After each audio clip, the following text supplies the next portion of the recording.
need to be sure that any community that were to be targeted or selected for permanent storage gives their consent. These are all important things. The waste needs to go someplace safe. Thanks for listening. The fight goes on, and again, I'm with you. Please remember we have our summit on December 9th in Roswell.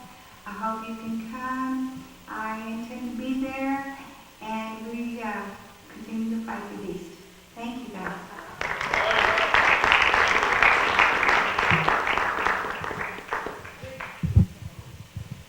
Okay, so thank you, everybody. We did it. We got through the entire nuclear fuel chain, and thank you, Diane, for explaining the fuel chain. I know it was a very long day. Tomorrow, we will not have these types of presentations. We're going to start out with yoga in the morning.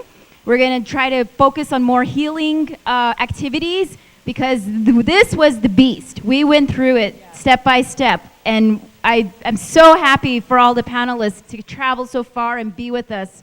Tomorrow, we're going to talk about taking action. We're going to talk about solutions, and we hope you all will come and join us. And don't forget to fill out the eval forms.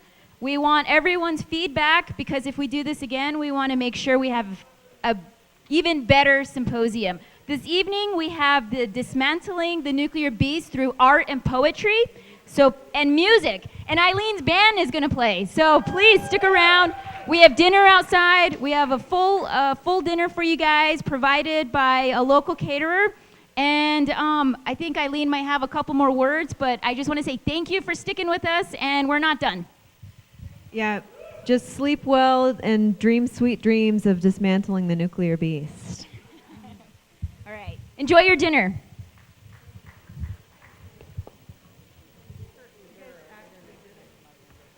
You did the same in one